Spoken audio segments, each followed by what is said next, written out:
خلاف آپ کی باتوں کا مذاق اڑا رہے ہیں اور آپ کے خلاف باتیں کر رہے ہیں جو آپ ان کو بتا رہے ہو، تو اللہ دیکھ رہا ہے کہ کیا کہہ رہے ہیں۔ وَآتَيْنَا دی ہم نے موسیٰ الکتابہ، موسیٰ علیہ السلام کو کتاب، وَجَعَلْنَاهُ اور بنایا ہم نے اس کو خدن ہدایت، لی بنی اسرائیل، بنی اسرائیل کے لیے، اللہ کے نا تتخذو تم بنانا، من دونی وکیلا میرے سوا کسی کو کارساز۔ تو یہاں پہ اب بتایا جا رہا ہے کہ اللہ تعالیٰ نے موسیٰ علیہ السلام کو کیا دی تھی؟ کتاب تورات۔ بنی اسرائیل کو بھی یہ کہا تھا کہ اللہ کے سوا کسی کو کارساز نہ بنانا۔ ذریتا اور اولاد، من حملنا جن کو ہم نے سوار کیا تھا، مع نوح علیہ السلام کے ساتھ، انہ بے شک وہ کانا تھا، عبدًا شکورا بندہ شکر گزار۔ طوفان نوح علیہ السلام کے بعد نسل انسانی جو ہے نوح علیہ السلام کے ان بیٹوں کی نسل سے جو ہے وہ چلی، جو کشتی نوح علیہ السلام میں سوار ہوئے تھے اور طوفان سے بچ گئے تھے۔ اس لیے بنو اسرائیل کو خطاب کر کے کہا گیا ہے کہ تمہارا والد تو نوح علیہ السلام اللہ کا بہت شکر گزار تھا، تم بھی شکر گزاری کرو، اور محمد صلی اللہ علیہ وسلم کو رسول بنا کر بھیجا، ان کا انکار جو ہے وہ مت کرو۔ وَقَدَيْنَا اور اعلان کر دیا ہم نے، اِلیٰ بنی اسرائیل بنی اسرائیل کی طرف، فی الکتاب کتاب میں، لَتُفْسِدُنَّ البتہ تم فساد کرو گے، فی الارض زمین میں، مرتین دو مرتبہ، وَلَتَعْلُنَّ اور البتہ تم ضرور جو ہے وہ بلندی پکڑو گے، عُلُوًّا کبیرہ بلندی بڑی۔ ہمیں تھوڑا پس منظر جو ہے وہ جاننا پڑے گا۔ اب یہ نا پہلے وعدے سے مراد فَإِذَا جَاءَ جب آ گیا، وعدو ایک وعدہ، اولاہما ان دونوں سے پہلے، بَعَثْنَا بھیجا ہم نے، علیکم تم پر، عباد اللہ اپنے بندوں کو، اولی بأس شدید سخت زور والے، فجاسو تو وہ گھس کے، خلال دیارہ گھروں کے اندر، وکان اور تھا، وعدن مفعولا ایک وعدہ پورا ہونے والا۔ یہاں پہ اب ہمیں تھوڑا سا جو ہے وہ پس منظر جاننا پڑے گا۔ پہلے وعدے سے مراد فساد کا پہلے موقع کی طرف اشارہ ہے۔ 586 یعنی کہ 586 میں 586 کے اس واقعے کی طرف اشارہ ہے کہ جس میں بابل کے حکمران بخت نصر نے بنی اسرائیل کی تباہی کی۔ میدان تیغ سے یہ لوگ جب یوشع بن نون کی قیادت میں فلسطین داخل ہوئے نا، کون؟ بنی اسرائیل، تو رومیوں کی غلامی، گائے پرستی اور دنیا کی محبت کی وجہ سے ان کے اندر بہت سی خرابیاں آ گئیں، دینی بگاڑ پیدا ہوا۔ اس کی سزا کے طور پر اللہ سبحانہ تعالیٰ نے ان پر بخت نصر بادشاہ جو ہے وہ بھیجا۔ اس نے آ کر ان کو قبضے میں لے لیا اور انہی کے شاہی خاندان کے ایک شخص کو ان پر یعنی یہود پر نگران بنایا۔ یہود نے دوسری قوم کے متحد آنے کو اپنے ذلت سمجھا اور ان کے خلاف بغاوت کر دی۔ پھر ان کے اندر ایسے شاعر اور قصہ گو پیدا ہوئے جنہوں نے قوم کو خوب بھڑکایا۔ ان کے اس وقت کے پیغمبر جن کا نام یرموہ بتایا جاتا ہے، انہوں نے کہا یہ سب جھوٹے لیڈر ہیں، یہ اس قابل نہیں ہے کہ ان کی بات مانی جائے، یہ دوسروں کے غلام ہیں، لیکن ابھی تم کمزور ہو۔ کس سے کہا؟ بنی اسرائیل اپنی قوم سے۔ صبر سے کام لو مگر یہ نہ مانے۔ انہوں نے کہا کہ ہم تو مقابلہ کر کے ہی رہیں گے۔ لیڈروں نے کہا، لوگوں کو بخت نصر کے خلاف بھڑکایا اور کہا ہم تمہاری بالادستی کو تسلیم نہیں کرتے۔ بہرحال انہوں نے بغاوت کر دی۔ کس نے؟ بنی اسرائیل نے۔ بادشاہ ناراض ہوا، کون؟ بخت نصر، اس نے حملہ کر دیا۔ ہزاروں کی تعداد میں نہ صرف مارے گئے، کون؟ بنی اسرائیل، بلکہ ان کی ذلت اور رسوائی بھی ہوئی، بلکہ ان کی عبادت گاہ بھی ڈھا دی گئی، کتاب جلا دی گئی، جلا دی گئی اور ان کو ذلیل و خوار کر کے بابل لے جا کر ان کو قید کر دیا گیا۔ تو پھر جب اتنے بڑے حادثے سے گزرے تو ان کو احساس ہوا کہ اللہ سے رجوع کیا جائے، تو اللہ سبحانہ تعالیٰ نے ان کی مدد فرمائی۔ بخت نصر کی موت کے بعد ان کے حالات بدل گئے۔ ایک ایرانی بادشاہ جسے سائرس کہتے ہیں، اس کا ذکر سورۃ الکہف میں آئے گا، سائرس نے بابل پر حملہ کیا اور پھر اس کو فتح کر لیا۔ اس بادشاہ نے سب سے پہلے یہودا کی سلطنت کو بحال کیا، ان کو قید سے آزاد کیا، یروشلم سے دوبارہ ہیکل کو تعمیر کرنے کا حکم دیا اور بہت سے یہودی جو بابل میں جلا وطنی کاٹ رہے تھے انہیں فلسطین جانے کی اجازت دے دی۔ پھر ان کو طاقت جو ہے وہ مل گئی۔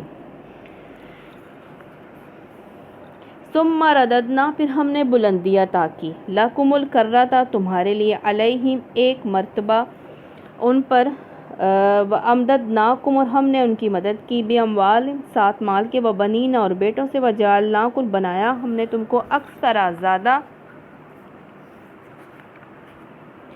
نفیرا نفری میں، اب اللہ سبحانہ تعالیٰ نے فرمایا انہوں نے رجوع کیا اللہ کی طرف، اللہ نے انہیں معاف کر دیا، ان کی مال میں، اولاد میں اور ان کی طاقت میں جو ہے، ان کی قوت میں، جتھے میں، لشکر میں اضافہ ہو گیا۔ پھر جب دوسری دفعہ ان کو غلبہ ملا نا، اب ان کو غلبہ مل گیا نا، یہ تعداد میں بہت زیادہ ہو گئی، انہوں نے قوت پکڑی، حالات اچھے ہو گئے، ان کی تعداد نسل میں پھر بگاڑ شروع ہو گیا، پھر وہی سزا ان پر مسلط ہوئی جو پہلے ہو چکی تھی۔ اس دوران حضرت یحییٰ علیہ السلام آئے، عیسیٰ علیہ السلام پیدا ہوئے، حضرت یحییٰ علیہ السلام کو انہوں نے قتل کیا اور عیسیٰ علیہ السلام کی موت کے منصوبے بنانے لگے تاکہ وہ یروشلم کی عبادت خانے میں پھر گھس جائیں۔ مفسرین کے نزدیک یہ اشارہ ٹیٹس کے حملے کی طرف جو عیسیٰ علیہ السلام کے 70 سال بعد ان پر ہوا، اس نے بھی ان کی خوب جو ہے تباہی کی۔ یعنی کہ یہ اللہ سبحانہ تعالیٰ جب ان پر عذاب نازل کرتے بادشاہ کے ذریعے سے، ظالم بادشاہ پر آتا، تو یہ کیا کرتے ہیں، فوراً سے جو ہے اب دیکھتے کہ ہم گر گئے ہیں اللہ کے عذاب میں، تو یہ اللہ سے رجوع کرتے، اللہ معاف فرما دیتا، پھر ان پر جو ہے وہ انعام کرتا، یہ پھر سے جو ہے نافرمانیاں کرنا شروع کر دیتے۔ ان احسنتم، اگر بھلائی کرو گے تم، احسنتم بھلائی کرو گے، لانفسکم اپنے نفسوں میں، وَإِنْ اور اگر اسأتم تم نے برا کیا، فلاح تو اس کے لیے ہے، فَإِذَا پھر جب آ گیا، وعد الآخرۃ وعدہ دوسرا، لیسوء تاکہ بگاڑ دے، وجوہکم ان کے چہروں کو، ولیدخلوا المسجد اور تاکہ وہ داخل ہو مسجد میں، کما دخلوہ جیسا کہ وہ داخل ہوئے اس میں، اولا پہلی بار، مرتن پہلی بار، ولیتبروا تاکہ وہ تباہ کر دے، ما جس پر علو غالب آئے، تتبیرہ وہ تباہ کرنا۔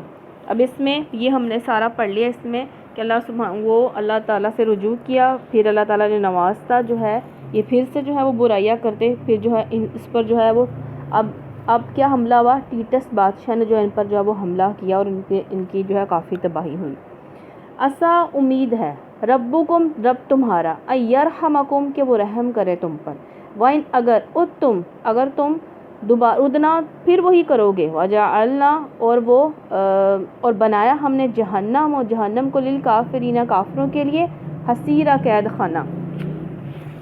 اب یہ تنبیہ کی گئی ہے، تنبیہ خبر جاری کی گئی ہے کہ اگر تم نے اصلاح کر لی تو اللہ کے رحمت کے مستحق ہوگے، جس کا مطلب دنیا اور آخرت کی سرخروئی اور کامیابی ہے۔ اگر دوبارہ اللہ کی نافرمانی کا راستہ اختیار کر کے تم نے فساد فی الارض کا ارتکاب کیا تو ہم پھر تمہیں اسی طرح ذلت اور رسوائی سے دوچار کریں گے جیسے سے قبل 2 مرتبہ ہم تمہارے ساتھ یہ معاملہ کر چکے ہیں۔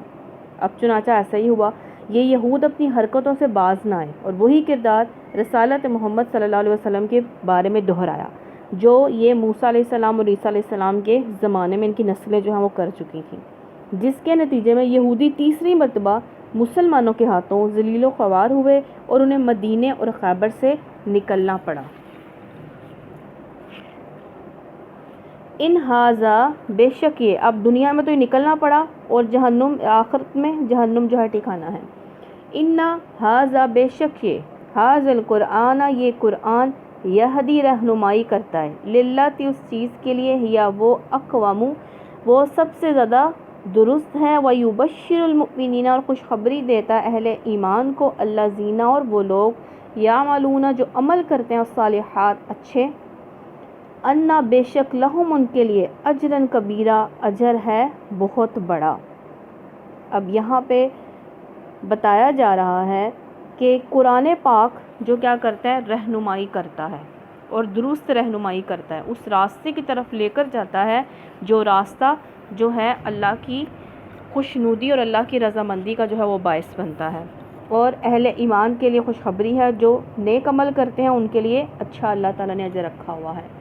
وَأَنَّ بے شک اللہ زینہ وہ لوگ، لا یؤمنون نہیں جو ایمان لاتے، بالآخرت یا آخرت پر، اعتدنا تیار کیا ہم نے، لہم ان کے لیے، عذابا علیما دردناک عذاب۔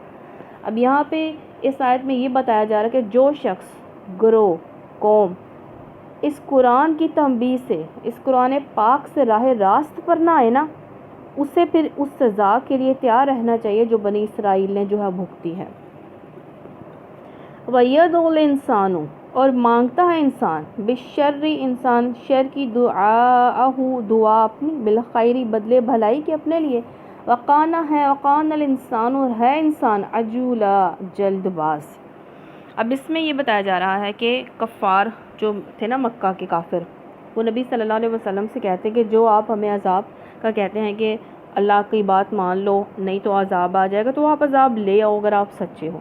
اس آیت میں یہ بتایا جا رہا ہے، سمجھایا جا رہا ہے کہ تمہارے لیے بہتری یہ ہے کہ عذاب نہ مانگو، کیونکہ اگر عذاب آ جاتا ہے تو ٹلتا نہیں ہے۔ اس وقت کے مسلمان کافروں کو بد دعا بھی نہ دو، کیونکہ ان کی اولاد میں سے بہترین مسلمان بھی پیدا ہو سکتے ہیں، جیسے خالد بن ولید پہلے کافر اور پھر مسلمان ہوئے تو مسلمانوں کے لیے مفید ثابت ہوئے، اور عبداللہ وہ جو یہودی تھے ایک دن اپنے والد کے ساتھ باغ کی رکھوالی کے لیے جو ہے بھیجا اور باغ میں گئے، تو ایسے کسی سے مسلمان سے متاثر ہوئے تو انہوں نے اسلام جو ہے وہ قبول کر لیا۔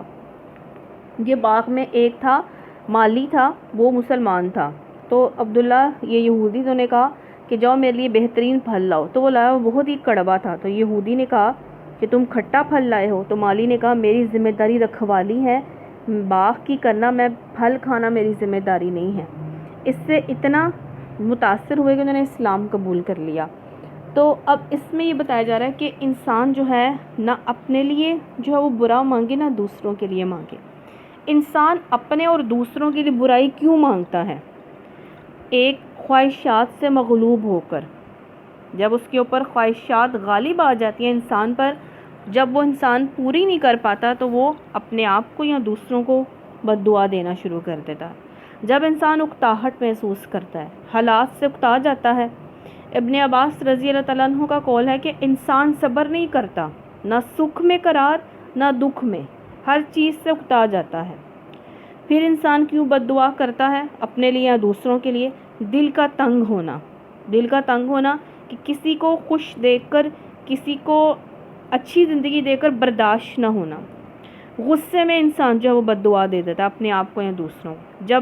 پھر انسان جب مایوس ہو جاتا ہے تب یہ کام کرتا ہے، یا خود کو کوسنے لگتا ہے، خود کے لیے بد دعائیں کرتا ہے، یا دوسروں کو دینا شروع کر دیتا ہے، یا دوسروں سے پہنچنے والی تکلیف پر جو ہے وہ اس طرح کرتا ہے، اور پھر ضد میں آ کر دوسروں کو بد دعا دیتا ہے یا اپنے آپ کو جو بد دعا دینا شروع کر دیتا ہے۔ تو یہ سارے جو ہیں ان میں آ کر انسان جو ہے وہ بد دعا دیتا ہے۔ تو یہ بات یاد رکھنی چاہیے کہ ہم اگر کسی کو بد دعا دے رہے ہیں، اگر وہ بد دعا کا مستحق نہیں ہے تو بد دعا واپس آ کر پلٹتی ہے جس نے بد دعا دی ہوتی ہے، کیونکہ جس کو دی وہ تو مستحق ہی نہیں ہے۔ مظلوم کی بد دعا میں کوئی پردہ نہیں ہے، وہ فوراً سے اللہ کے پاس جو ہے وہ جاتی ہے اور فوراً سے اللہ تعالیٰ قبول جو ہے وہ کر لیتا ہے۔ وَجَعَلْنَا اللَّيْلَ وَالنَّهَارَ، بنایا ہم نے رات کو اور دن کو، آیتین دو نشانیاں، فَمَحَوْنَا تو مٹا دی ہم نے آیت اللیل رات کی ایک نشانی، وَجَعَلْنَا اور بنایا ہم نے آیت النہار دن کی ایک نشانی، مُبْصِرَةً لِتَبْتَغُوا دیکھنے والا تاکہ تم کیا روشن، دیکھنے والا تاکہ تم تلاش کرو، کیا دن کو روشن بنایا کیوں؟ تاکہ تم تلاش کرو فضلا من ربکم، فضل اپنے رب کی طرف سے، وَلِتَعْلَمُوا اور تاکہ تم جان لو عدد السنین گنتی سالوں کی، والحساب اور حساب، وکل اور شیئن فصلناہ ہر چیز کو کھول کر بیان کیا ہم نے اس کو، تفصیلا کھول کر بیان کرنا۔ اب یہاں پہ بتایا جا رہا ہے کہ رات کی نشانی چاند اور دن کی نشانی ہے سورج۔ حساب کتاب رکھتے ہیں ہم مہینوں کا، سالوں کا، دن اور راتوں سے ہی پتہ چلتا ہے، جیسے محرم، رجب، شعبان، رمضان، یہ دن اور رات جب گزرتے ہیں تو مہینہ پورا ہوتا ہے، پھر مہینے سے ہمیں پتہ چلتا ہے اگلا مہینہ آ گیا۔ اور پھر یہ کہ ایک انسان اپنے گناہوں کی وجہ سے سیاہ ہو گیا ہے تو کیا پتہ چلا کہ اللہ ہدایت دیتے وہ دن کی طرح روشن ہو جائے، کہ کوئی انسان بہت ہی گناہوں سے اس کا کردار، اس کا دل سیاہ ہو چکا ہے،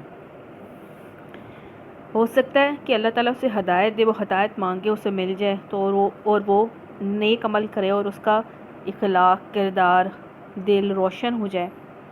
اور کیا پتہ چلا کہ دکھ اور سکھ بھی ہمیشہ نہیں رہتے، سکھ بھی آتا ہے اور دکھ کے اندھیرے بھی چھٹ جاتے ہیں، جیسے رات جب گزر جاتی ہے تو دن آتا ہے نا، تو اس طرح جب دکھ ہوتے ہیں تو کیا پتہ چلتا ہے کہ دکھ کے بعد سکھ بھی آئیں گے۔ مطلب یہ کہ انسان پریشانیوں سے اختلافات سے گھبرائے نہیں۔ اب یہ یاد رکھنا چاہیے کہ دن اچھے بھی نہیں رہتے اور برے بھی نہیں رہتے ہیں، تو کیا کرنا چاہیے؟ دامن اپنا بھرنا چاہیے اللہ کی رضامندی سے، نیکیوں سے۔ اور یہ بھی معلوم ہوا کہ تنگی پہلے آئے گی پھر آسانی آئے گی۔ ان مع العسر یسرا، بے شک مشکل کے ساتھ آسانی ہے۔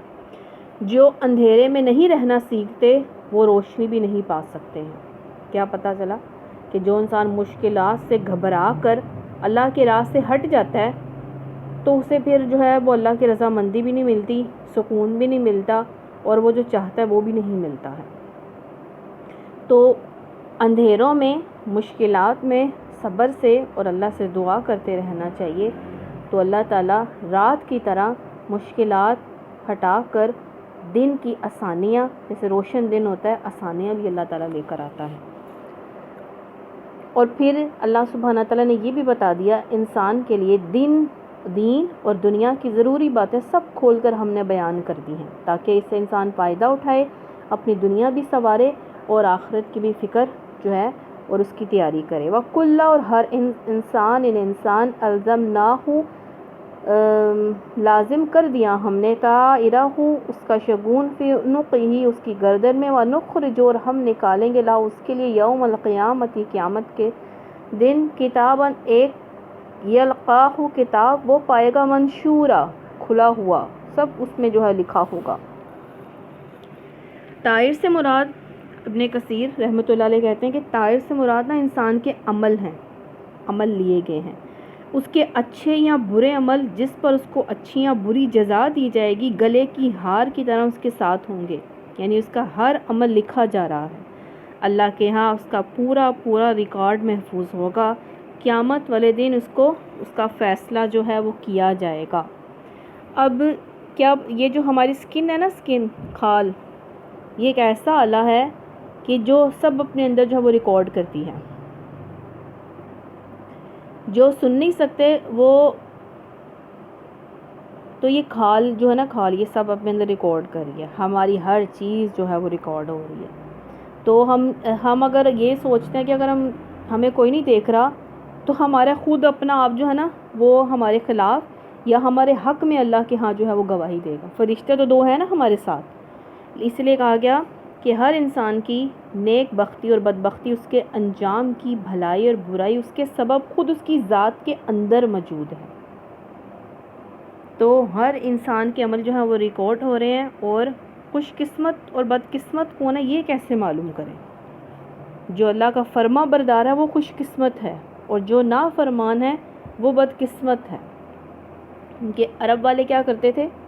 نیک بختی اور بد بختی ایسے معلوم کرتے کہ پرندہ کو اڑاتے، طائر میں نے پرندہ بھی ہوتا ہے نا، اگر دائیں طرف جاتا نا تو سمجھتے یہ خوش بختی ہے، اور بائیں طرف جاتا تو سمجھتے یہ بد بختی ہوگی۔ ستاروں سے قسمت کا حال پوچھتے وغیرہ۔ تو ہمیں کیسے معلوم ہوتا ہے کہ خوش قسمت اور بد قسمت کیسے ہے؟ جو اللہ کا فرما بردار ہے وہ خوش قسمت ہے، جو اللہ کے راستے پر ہے وہ خوش قسمت ہے، جو اللہ کا نافرمان ہے وہ بد قسمت ہے۔ تو اللہ تعالیٰ ہمیں اپنے راستے میں رکھے اور ہم اپنے آپ کو خوش قسمتی محسوس کریں، سمجھیں اپنے آپ کو کہ ہم اللہ تعالیٰ نے ہمیں اس راستے پر لگایا ہے، اور آخری دم تک اللہ ہمیں اس راستے پر ہی رکھے۔ اقرا، پڑھو۔ اب کیا ہوگا؟ جب وہ دیکھا گا قیامت والے دن، ایک کتاب میں پائے گا سب کچھ کھلا ہوا، کو کیا کھلا ہوا؟ نامہ اعمال میں وہ سب کچھ، اپنی چھوٹی سے چھوٹی حرکت بھی نا اس میں لکھی ہوگی۔ اقرا، پڑھو، کتابک، اپنی کتاب کو، کون سی؟ اعمال نامے والی کتاب کو، کفا، کافی ہے، بنفسک الیوم، ساتھ تیرے نفس کے آج، علیک، تیرے خلاف، حسیبہ، حساب لینے والا۔ یعنی کہ اب اللہ سبحانہ تعالیٰ یہ فرمائیں گے قیامت والے دن نا انسان کو اپنی غلطیاں نظر آنے لگ جائیں گی۔ آج تو نظر نہیں آتی نا، سب اپنے آپ کو صحیح کہتے ہیں، وہاں چھوٹی سے چھوٹی غلطی جب وہاں دیکھا، انسان دیکھے گا نا کہ یہ بھی لکھا ہوا ہے، یہ بھی لکھا ہوا ہے، یہاں تو کچھ بھی چھوٹا نہیں ہوا، تو وہاں پھر انسان کو اپنی غلطیاں نظر آئیں گی کہ جو آج ہمیں نظر نہیں آتی ہیں وہاں ہمیں سب نظر آئیں گی۔ تو انسان اپنے آپ کو زندگی میں اپنے آپ کو جو غلط سمجھ کے اپنے آپ کو صحیح کرنے کی کوشش کرے۔ انسان صحیح کیوں نہیں ہوتا؟ صحیح اس لیے نہیں ہوتا کہ وہ دوسروں کو ہمیشہ غلط سمجھتا ہے، خود کو اچھا سمجھتا ہے۔ صحیح ہونے کے لیے پہلے انسان کو خود غلط سمجھنا ہوگا، اپنے آپ کو غلط سمجھنا ہوگا۔ اگر چلو مان لیتے ہیں کہ انسان خود غلط نہیں ہے تو وہ پھر بھی اپنے آپ کو صحیح کرنے کی کوشش میں لگا رہے، کیونکہ وہاں انسان کو جب غلطیاں نظر آئیں گی نا تو وہاں غلطیوں کا ازالہ کچھ نہیں ہو سکے گا، کچھ بھی نہیں ہوگا کہ انسان اپنے آپ کو برا بھی سمجھے گا۔ آج تو برا سمجھ کر اپنے آپ کو اچھا کر سکتے ہیں، لیکن وہاں کچھ بھی نہیں ہوگا۔ اللہ سبحانہ تعالیٰ فرمائیں گے آج تو اپنا حساب لینے کے لیے تو خود کافی ہے، دیکھ پڑھ اپنی کتاب کو، پڑھ نامہ اعمال۔ من اہتدی، جس نے ہدایت پائی، فإنما، تو بے شک، یہتدی، ہدایت پانا ہے، لنفسی، اپنے نفس کے لیے، ومن ضل، جو گمراہ ہوا، فإنما، بے شک، وہ یضل، وہ بھٹکتا ہے، علیہا، اپنے اوپر، ولا تزر، وہ نہ بوجھ اٹھائے گا، وازرۃ، وزرا، کوئی بوجھ اٹھانے والا، اخرى، بوجھ دوسرے کا، وما، نہیں، کننا، ہم، معذبین، عذاب دینے والے، حتیٰ، یہاں تک کہ نبعث، ہم بھیجیں، رسولا، ایک رسول۔ کسی کی نیکیاں دوسرے گناہ گار کو نہیں بچا پائیں گی۔ لوگ کہتے ہیں کہ کسی نے ہمیں نماز کے لیے اٹھایا تو وہ بچ جائے گا۔ کسی کی نیکیاں دوسرے گناہ گار کو نہیں بچا پائیں گی، بلکہ اعمال اپنے اپنے ہوں گے۔ تو کیا پتہ چلا کہ انسان کو اپنے عمل کرنے ہوں گے۔ اگر کسی نے برائی کا راستہ اختیار کیا اور اس راستے پر دوسروں کو بھی لگایا تو وہ ان کی برائی کرنے کا بوجھ وہ بھی اٹھائے گا جس نے ان کو اس راستے پر لگایا۔ تو کسی کی نیکیاں کسی کو بچا نہیں پائیں گی، انسان اپنے اپنے اعمال سے خود بچے گا۔ اور پھر اللہ سبحانہ تعالیٰ عذاب تب تک نہیں دیکھتے جب تک اپنا پیغام نہ پہنچا دیں۔ تو اللہ تعالیٰ نے اپنے حضور صلی اللہ علیہ وسلم کے ذریعے سے، قرآن پاک کے ذریعے ہم تک اپنا پیغام پہنچا دیا ہے۔ وَإِذَا، اور جب، أَرَدْنَا، ارادہ کرتے ہیں ہم، أَن نُهْلِكَ، کہ ہلاک کر دیں، قَرْيَةً، ایک بستی کو، امرنا، حکم دیتے ہیں ہم، مترفیہا، اس کے خوشحال طبقے کو، ففسقوا، تو وہ نافرمانی کرتے ہیں، فیہ، اس میں، فحق، تو سچ ہو جاتی ہے، علیہ، اس پر، القول، بات، فدمرناہا، تو تباہ کر دیتے ہیں ہم اس کو، تدمیرا، تباہ کرنا۔ اس میں بتایا گیا ہے کہ جس سے قوموں کی ہلاکت کا فیصلہ کیا جاتا ہے نا، جس اصول سے، وہ یہ ہے کہ ان خوشحال طبقہ جو ہوتا ہے نا، اللہ تعالیٰ کے حکموں کی نافرمانی شروع کر دیتا ہے، اور انہی کی تقلید پھر دوسرے لوگ کرتے ہیں۔ یوں اس قوم میں اللہ کی نافرمانی عام ہو جاتی ہے اور وہ مستحق عذاب جو ہے قرار پاتی ہے۔ کیا ہوتی ہے؟ فیشن کہاں آتا ہے؟ بے حیائی کا فیشن کہاں آتا ہے؟ لیڈ کلاس میں، خوشحال طبقے میں آتا ہے۔ پھر اس کی تقلید کون کرنا شروع ہو جاتا ہے؟ مڈل کلاس طبقہ، سارے وہ بے حیائی شروع ہو جاتے ہیں۔ بے حیائی اوپر والے طبقے میں آتی ہے، انہیں فالو کون کرتا ہے؟ نچلے طبقے والے، کیونکہ نچلے طبقے والے یہ نہیں چاہتے کہ ہم جو ہیں کسی سے پیچھے رہیں۔ اب پیچھے رہنے سے یہ نہیں دیکھ رہے کہ یہ غلط کر رہے ہیں، تو ہمیں کس کو فالو کرنا چاہیے؟ جو ہمیں اللہ اور اس کے رسول کی بات بتائے، جو ہمیں اللہ اور رسول کی بات نہ بتائے، عمل بھی کر کے دکھائے، عمل بھی کرے، یعنی کہ کہہ کچھ رہا ہے اور کر کچھ رہا ہے۔ تو ہمیشہ کسی کو فالو کرنے سے پہلے یہ دیکھنا چاہیے کہ وہ ہمیں کس طرف لگا رہا ہے۔ تو اسی لیے جو ہے اگر اوپر والا طبقہ ایمان قبول کر لے، نیک ہو جائے، تو کیا ہے، پھر آٹومیٹکلی جو ہے وہ نیچے والا طبقہ بھی جو ہے وہ صحیح ہونا شروع ہو جاتا ہے۔ جیسے کافروں کے سردار جو تھے، مکے کے سردار جب غالب تھے تو کیا تھے، اب نیچے والے طبقے جو ہیں وہ قوم وہ اسلام قبول نہیں کرتے تھے کیونکہ وہ ان کے پیچھے تھے۔ جب سرداروں نے اسلام قبول کر لیا تو ان کے پیچھے بہت سے لوگوں نے جو ہے وہ اسلام قبول جو ہے وہ کر لیا۔ تو یہ یہاں پہ بتایا جا رہا ہے کہ اس طرح پھر اللہ سبحانہ تعالیٰ فرماتے ہیں کہ ہم اس قوم کو جو ہے وہ تباہ کر دیتے ہیں۔ وقم، جو اب جتنا جو بڑا ہوتا ہے نا، چاہے وہ مال میں ہو چاہے وہ دولت میں ہو، تو اس پر اتنی ہی ذمہ داری ہوتی ہے کہ وہ کیسے زندگی گزارے گا، کہ اس سے لوگ کیا سیکھیں گے، اس سے کیا متاثر ہوں گے، کیا اثر لیں گے۔ یہ جس کے پاس جو چیز ہے اتنی ہی آزمائش ہے۔ وَكَمْ، اور کتنے، اہلکنا، ہلاک کی ہم نے، من القرون، بستیوں میں سے، من بعد نوح، نوح علیہ السلام کے بعد بکفا کافی ہے۔ بے ربی کا تیرا رب بذنوبہ 7 گناہوں کے عبادی اپنے بندوں کے خبیرم خبر رکھنے والا بصیرہ دیکھنے والا، یعنی کہ اللہ ہی کافی ہے کہ وہ دیکھ رہا ہے کہ کون بندہ کیا گناہ کر رہا ہے اور کیا گناہ نہیں کر رہا ہے۔ اور بہت سی بستیاں اللہ سبحانہ تعالیٰ فرما رہے ہیں کہ جنہوں نے نہیں مانا نوح علیہ السلام کے بعد ہم نے بہت سی بستیوں کو ہلاک کر دیا ہے۔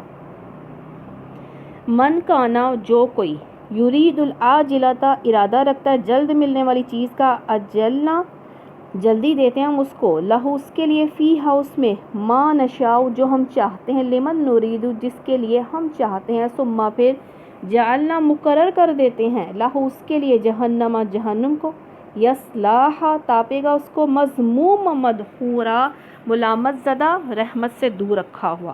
اب اس میں ہمیں یہ بتایا گیا ہے کہ دنیا میں 2 رویے ہیں نا، 2 رویوں کے لوگ ہیں۔ ایک لوگ چاہتے ہیں کہ ہمیں جلدی سب کچھ مل جائے، جو عمل بھی چاہتے ہیں ہمیں دنیا میں ہی مل جائے۔ تو جو انسان صرف دنیا ہی چاہتا ہے اسے دنیا ہی ملے گی، جو انسان آخرت چاہے گا اسے آخرت کے ساتھ دنیا بھی ملے گی، لیکن صرف دنیا پانے والوں کا نتیجہ کیا ہوگا؟ صرف دنیا طلبی کا نتیجہ جہنم کا دائمی عذاب ہے۔ تو جب بھی مانگو کیا مانگو؟ ربنا آتنا فی الدنیا حسنۃ وفی الآخرۃ حسنۃ وقنا عذاب النار، کیونکہ دنیا جتنی قسمت میں لکھ دی گئی ہے اتنی ہی ملے گی۔ دنیا کی جتنی آسائشیں، جتنی چیزیں ہیں جو ہماری قسمت میں لکھی گئی ہے وہی ملے گا، لیکن ہمیں آخرت کے لیے محنت کرنی پڑے گی۔ ومن اور جو اراد الآخرۃ جو ارادہ کرے آخرت کا، وسعی اور کوشش، لہا اس کے لیے، سعیہا اس کی کوشش، وہو اور وہ مومن ہو، فاولئک تو یہی لوگ ہیں، کان سعیہم مشکورا ان کی کوشش قابل قدر ہے۔ یعنی کہ اللہ سبحانہ تعالیٰ فرما رہے ہیں کہ قبولیت عمل کے لیے ایمان کے ساتھ اخلاص اور سنت نبوی کے مطابق جو ہے وہ عمل ہو۔ جتنی انسان کی اور جیسی کوشش بھی انسان آخرت کی کامیابی کے لیے کرے گا اس کا پھل وہ ضرور پائے گا، اس کا اجر وہ ضرور جو ہے اللہ سبحانہ تعالیٰ اس سے نواز۔ کلن ہر ایک نمد دو ہم مدد دیتے ہیں، ہؤلاء ان لوگوں کو، وہؤلاء من عطاء ربک اور ان لوگوں کو بخشش میں سے تیرے رب کی، وما اور نہیں ہے کانا ہے عطاء بخشش ربی کا تیرے رب کی، محظورا روکی جانے والی۔ یعنی کہ اللہ سبحانہ تعالیٰ اس میں یہ بتا رہے ہیں کہ دنیا کا رزق اور اس کی آسائشیں ہم بلا تفریق مومن اور کافر، طالب دنیا اور طالب آخرت سب کو دیتے ہیں۔ اللہ تعالیٰ سب کو جو ہے وہ نعمتیں عطا فرما رہے ہیں، مشرک کو، کافر کو، نافرمانوں کو، مومن کو، مسلم کو، سب کو۔ انظر کیفہ دیکھو کس طرح فضلنا فضیلت دی ہم نے بعدم ان میں سے بعض کو علی بعض ان بعض کے اوپر، وللآخرۃ البتہ آخرت اکبر زیادہ بڑی ہے، درجات ان درجات کے اعتبار سے، واکبر اور زیادہ بڑی ہے تفضیلا فضیلت میں۔ یہاں پہ اللہ سبحانہ تعالیٰ فرما رہے ہیں تاہم دنیا کی یہ چیزیں کسی کو کم کسی کو زیادہ ملتی ہیں، اللہ اپنی حکمت و مصلحت کے مطابق یہ روزی تقسیم فرماتا ہے۔ آخرت میں درجات واضح نمایاں ہوں گا۔ کیسے نمایاں ہوں گے؟ وہ اس طرح کہ اہل ایمان جنت میں اور اہل کفر جہنم میں جائیں گے۔ دنیا میں تو انسان کو سب کچھ مل رہا ہے، لیکن جو ہے آخرت میں جو نعمت جو ہے جنت کے طور پر اللہ کی خوشنودی وہ صرف اہل مومن کو ملے گی۔ لا تجعل نہ تو بنا ما اللہ ساتھ اللہ کے الہن کوئی دوسرا الہ آخرا دوسرا، فتق ادا مذموم مدحورا تو بیٹھا رہ جائے گا ملامت زدہ۔ جس نے شرک کیا، اللہ سبحانہ تعالیٰ شرک جو ہے وہ معاف نہیں کریں گے۔ اللہ تعالیٰ نے فرمایا شرک جو کرے گا وہ پھر وہاں پہ بیٹھا رہ جائے گا، کیا نہ کوئی اللہ کی رضامندی ملے گی، نہ معافی ملے گی، صرف جہنم جو ہے وہ ملے گی۔ پھر آج ہم نے بس اتنا ہی پڑھنا ہے۔ آج ہم نے کیا پڑھا؟ آج ہم نے پڑھا نبی صلی اللہ علیہ وسلم کو اللہ سبحانہ تعالیٰ نے اللہ تعالیٰ نے اپنی ملاقات کا شرف بخشا، اپنی نشانیاں دکھائیں، پھر اللہ تعالیٰ نے تحفہ دیا نماز آپ صلی اللہ علیہ وسلم نے فرمایا میری آنکھوں کی ٹھنڈک ہے. تو ہم نے تحفے کے ساتھ کیا حال کیا؟ کبھی ہم ایک پڑھ لیتے ہیں، کبھی دو پڑھتے ہیں. جب پڑھتے ہیں پوری نہیں پڑھتے نماز، نوافل تو چھوڑ ہی دیتے ہیں. وہ کہتے ہیں وہ تو ایکسٹرا ہے، ہم پڑھیں یا نہ پڑھیں. تو ایکسٹرا کر کے ہم نا اللہ تعالیٰ کی کیوں نہیں ہم نیکیاں جو ہیں وہ سمیٹتے، کیوں نہیں اللہ کو ہم خوش کرتے؟ پھر اللہ تعالیٰ نے فرمایا ہمیں تحفہ دیا. تحفہ ہم دوسروں کا، ہم صرف تحفہ یہ سمجھتے ہیں چوڑیاں ہوں، کپڑے ہوں، جوتیاں ہوں، دنیا کی چیزوں کو تحفہ سمجھتے ہیں. یہ تحفہ ایسا تحفہ ہے کہ جو ہمیں قبر میں، حشر میں ہمیں بچائے گا. ہمیں دنیا میں جو ہے بچاتا ہے کیا؟ نماز. تو ہمیں نماز کی جو ہے وہ خیال رکھنا چاہیے، اور ہمیں نماز کی پرواہ کرنی چاہیے کہ ہماری نماز چھوٹے نہ. ہم نماز ٹائم پہ پڑھیں، اچھے صاف پاک ہو کے، کپڑے پاک صاف کر کے، خشوع خضوع کے ساتھ جو ہے وہ نماز پڑھیں. پھر اللہ سبحانہ تعالیٰ نے فرمایا جلدی نہ کرو، عذاب نہ مانگا کرو، اپنے لیے بد دعائیں نہ مانگا کرو. جب بھی اپنے منہ سے بات نکالو اچھی بات نکالو. ہمیشہ اللہ کے فضل کی جو ہے وہ اللہ سے فضل کی امید رکھا کرو. اور پھر یہ یاد رکھو کہ ہر دکھ کے بعد سکھ آتا ہے، ہر سکھ کے بعد دکھ آتا ہے. نہ برے دن رہتے ہیں نہ اچھے دن رہتے ہیں. بس اللہ تعالیٰ سے جو کیا مانگو، اچھے کی امید رکھو. اللہ تعالیٰ سے جو ہے یہ کبھی مایوس مت ہو. پھر ہم نے آج کیا پڑھا؟ ہم نے یہ پڑھا کہ صرف یہ اچھے دن بھی نہیں رہتے، برے بھی نہیں. ہر مشکل کے بعد آسانی ہے، ہر رات کے بعد دن نکلے گا. بس اللہ تعالیٰ سے اچھا مانگتے رہو، نہ مانگ کر رکنا نہیں ہے، دعاؤں کو چھوڑنا نہیں ہے، مایوس نہیں ہونا ہے. کیونکہ ہمارا دشمن یہی چاہتا ہے کہ ہم مایوس ہو جائیں، لیکن مایوس نہیں ہونا ہے. اور پھر کوئی بھی جو ہے کسی کا بوجھ نہیں اٹھائے گا. تو اپنی نیکیاں جو ہیں وہ کرتے رہیں اور دوسروں کو نیکیوں کی طرف راغب کریں، اپنے بول سے، اپنے قول سے اور اپنے عمل سے. پھر اللہ سبحانہ تعالیٰ نے فرمایا قرآن پاک کی سے جو اپنا عمل نہیں بدل سکے گا پھر وہ بدل نہیں سکتا ہے. پھر ہمیں یہ بھی بتایا گیا کہ جب دنیا مانگو تو صرف دنیا نہ مانگو، آخرت بھی مانگا کرو. آخرت مانگو گے تو دنیا خود بخود ملے گی. کیونکہ ہمیں آخرت کے لیے محنت کرنی ہے. صرف تمناؤں سے وہ جنت نہیں ملنی ہے، کوشش سے، محنت سے جنت ملے گی، اللہ کے فضل سے ملے گی. بے صبری سے نہیں بلکہ صبر کرنا ہوگا. دنیا کے کاموں کے لیے صبر، آخرت کے لیے صبر، اعمال جو ہیں وہ اچھے اور نیک جو ہیں وہ کرنے ہوں گے. اور پھر ہمیں کیا بتایا گیا کہ اللہ سبحانہ تعالیٰ نے کیا فرمایا کہ اللہ کے سوا کسی کو معبود نہیں بنانا ہے. اور پھر نبی صلی اللہ علیہ وسلم نے فرمایا جس نے آخرت کو منزل بنا لیا اللہ اس کی حاجات پوری فرما دیتا ہے، دنیا اس کے پاس ناک رگڑتی آتی ہے. اور جس نے دنیا کو منزل بنا لیا اللہ اسے فقر و فاقہ سے خوف زدہ رکھتے ہیں، کیونکہ فقر و فاقہ کا خوف لگا رہتا ہے، اور اس کو حاجات میں مبتلا رکھتے ہیں. پھر بھی دنیا اس کو اتنی ہی ملتی ہے جتنی اس کی مقدر میں جو ہے وہ ہے. تو کیا پتہ چلا؟ دنیا تو ہماری مقدر میں جتنی ہے اتنی ہی ملے گی. ہمیں کوشش کس کے لیے کرنی ہے؟ آخرت کے لیے کرنی ہے. تو اللہ ہمیں توفیق دے. سبحانک اللہم و بحمدک، نشہد ان لا الہ الا انت، نستغفرک و نتوب الیک.